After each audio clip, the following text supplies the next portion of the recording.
Magandang buhay! Yan, so nandito na naman si Sir Ben upang ituro sa inyo paano ang pagsosolve ng quadratic equation using factoring. Okay? So, hindi na bago to lalo na sa mga grade 9 students kasi nga na-discuss na to nung kayo ay grade 8. So, most likely, more on review na lang ito.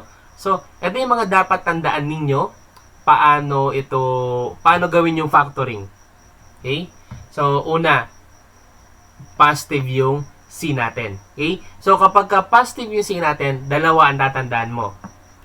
So, kapag positive yung C natin, automatic na yung dalawang factors niya, parehas yung sign natin. So, it's either parehas siyang positive or parehas siyang negative. Depende kung ano ang sign ng B natin. And, kapag positive yung C natin, i-add natin yung factors niya para makuha natin yung B. Mamaya may mga examples tayo dyan para at least makuha mo ano yung ibig kong sabihin dito. Sa pangalawa naman, yung C natin is negative. So, kapag ang C natin is negative, ibig sabihin, yung factors natin, yung signs nila ay magkaiba. Yung isa ay positive at yung isa ay negative. So, sa tingin mo, ano yung gagawin natin sa factors ng C para makuha yung B? Tama ka. So, magsasubtract tayo or ima-minus natin yung dalawang factors ng C natin para makuha yung B. So, proceed tayo sa examples ha.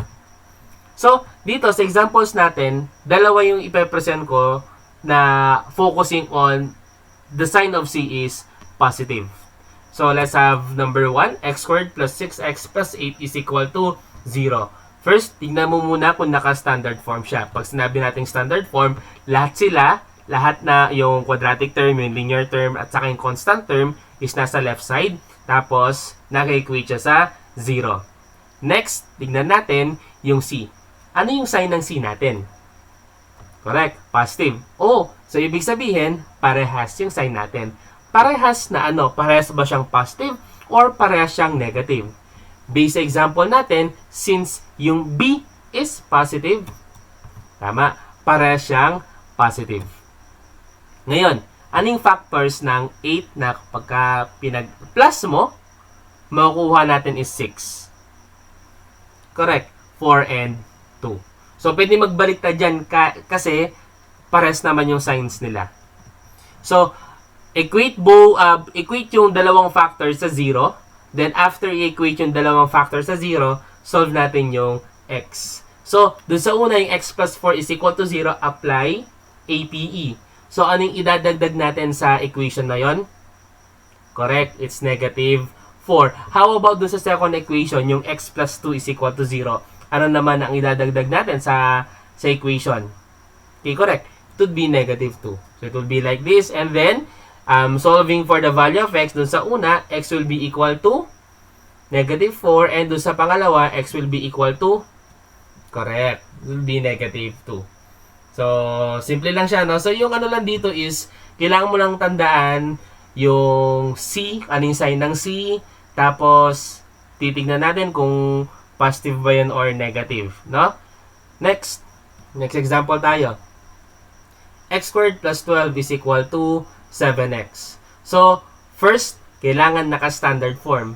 Based sa example number 2 natin, hindi siya naka-standard form kasi may linear term tayo sa right side.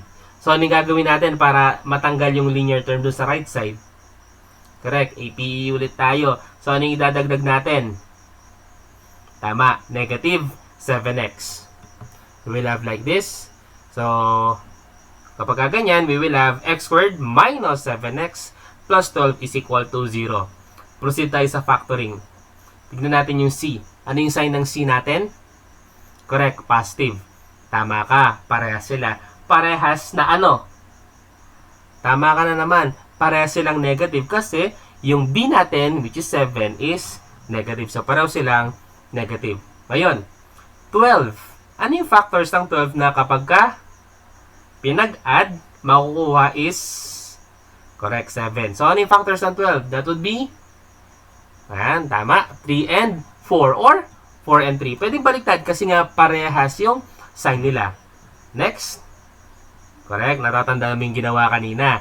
Equate natin yung dalawang factors sa 0. And then, solve for x, APE. So, doon sa first equation, anong i-add natin? Positive 3, tama ka. And then, doon sa second equation, tama ka na naman. That would be positive 4. So, x minus 3 plus 3 is equal to 3 and x minus 4 plus 4 is equal to 4. So, ano yung mga magiging values ng x natin? You're correct. So, that would be x is equal to 3 and x is equal to 4. So, ito na muna yung ipapakita ko. Sa next video, ipapakita ko naman paano yung factoring kapag yung sign ng C natin is negative. With that, salamat. Magandang buhay.